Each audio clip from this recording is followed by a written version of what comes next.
When I first started watching this film, and I'm a massive fan of Alexander Payne, for a moment I thought, hey, this is a film that was actually made in the time that it was set. This feels authentically like a 1970s film.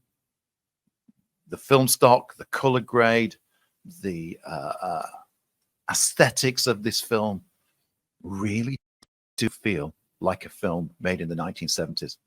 And if you've been listening to this show for long enough, you know what a fan I am of 1970s film. So what's it about?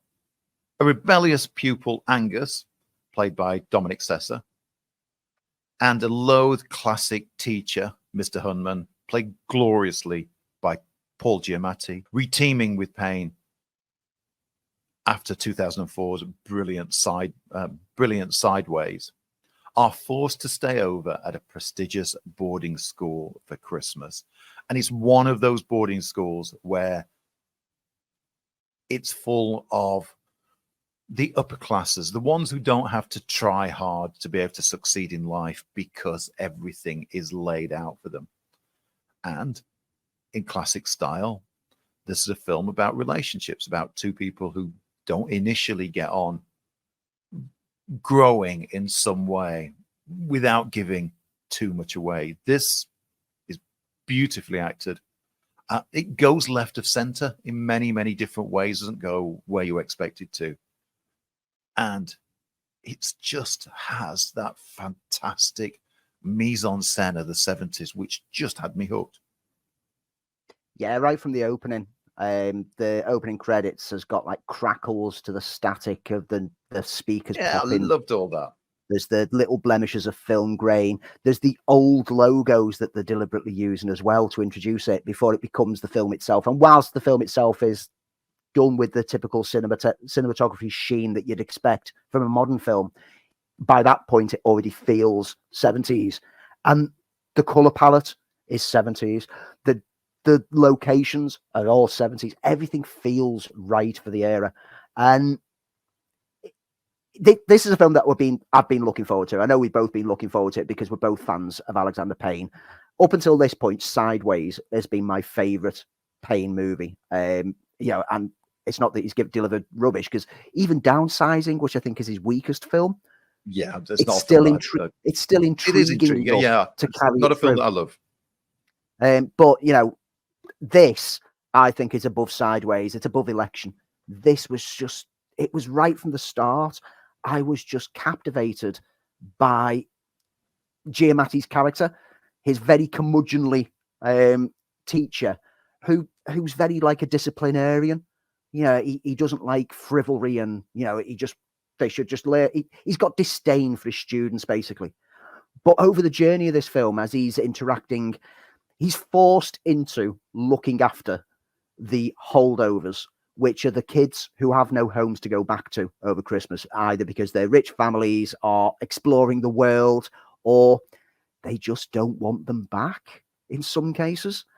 And after starting off with a whole group of them and him showing his absolute dislike for being in that situation, when a chunk of them get to jet away, helicopter away, to go on a skiing trip, leaving him just in the charge of Angus Tully, played by Dominic Sessa, he reluctantly starts to connect with the boy, and in doing so starts to realize that he was that student himself.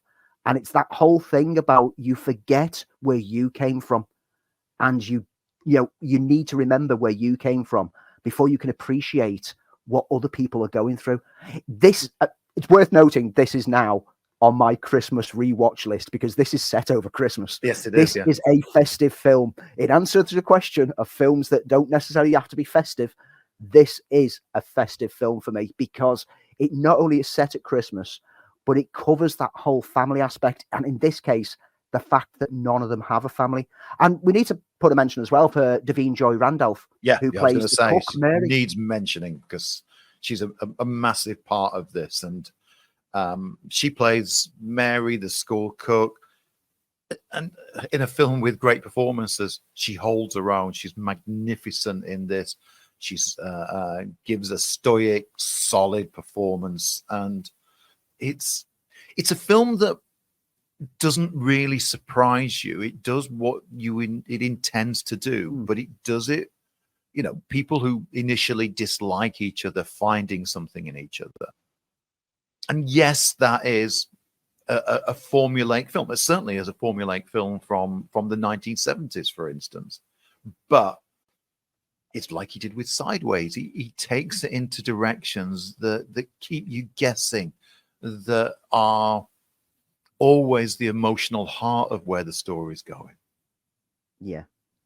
It's one of those films that they say when they say they don't make films like this anymore. Well, they do. They really do. They have a film that feels like it was made in the 70s, has that feel all the way through, and just proves that they still make films like they used to. Maybe we were speaking about Fisher King with Robin Williams earlier. This has echoes of another Robin Williams film in it, Dead Poets Society. Yeah. Halfway through the film, I suddenly went, you know what? This sits alongside Dead Poets Society for me, for that kind of look at, teacher-student relationship. But this is a different angle. This is a teacher who has disdain for his students rather than one that wants his students to succeed.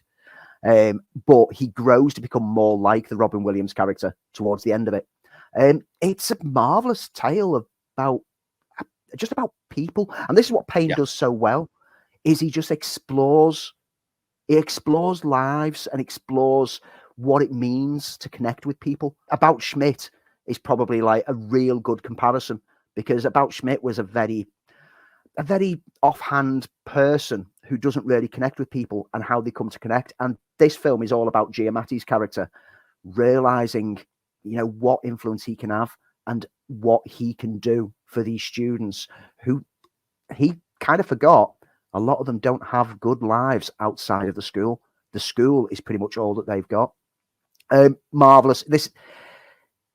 I think that this is deserving of any plaudits that it gets this year. I hope it picks up some good awards. I'm sure it will. It's well worth checking out. It's on limited release across cinemas at the moment, and everyone who I know who's seen it has come away just feeling touched in one way or another from this film. It's funny, it's charming, it's heartfelt, it's emotional. It's everything that you want in this kind of movie. That's Holdovers, as you can tell, well worth seeing from these particular film geeks.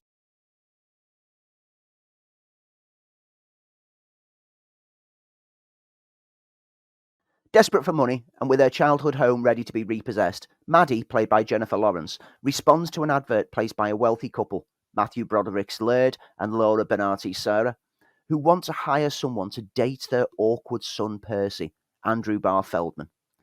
Initially, seeing it as an easy task, she finds that Percy is a bit more of a challenge than she expected, and as feelings and emotions start to get in the way, things may get a little complicated. Now, this is a film that slipped by me on cinema release, but now it's on streaming, I decided to check it out. I expected nothing more than a little throwaway comedy, but I was pleasantly surprised that not only did it pass my 3 laughs out loud minimum test for comedies, but it also swung around on the latter half of the film to become something a lot more charming and heartfelt than the opening act actually suggested. Initially starting out with a touch of American Pie-style humour, it didn't take long for me to be charmed by Lawrence's Maddie, despite her surface brashness, which was certainly helped by the excellent comic timing that the actress has. Lawrence throws herself into the part, with the physical comedy certainly delivering, and her initial moments attempting to seduce Percy at the pet store that he works at were absolute comic brilliance. A simple moment when she pulls a low chair over to the desk to speak to him was so awkward with a dollop of cuteness that it just had me chuckling. As the pair begin to actually connect with each other over the course of the film, the comedy softens somewhat, although it still does drop in the occasional laughs, and it becomes a pretty charming tale of discovery for the pair as they start to realise what they really want from life. What starts as a somewhat creepy initial start to their relationship blossoms into something with a bit more depth. It must be said that Broderick and Benanti, as the parents, are fantastic additions, and their overbearing parentage led to some of the more marvellously comedic moments of awkwardness. In fact, the whole support cast all complement the film well, even in minor parts, such as Eben Moss Bacharach's Gary, a jilted ex of Maddie's, who are introduced to at the start of the film when he's repossessing her car. The film does run out of steam a little at the midpoint, but it recoups enough in the final act to more than compensate, making for the film that entertains, hits the funny bone perfectly, and more than showcases what a deftness Lawrence has for comedy that certainly makes me want her to do more.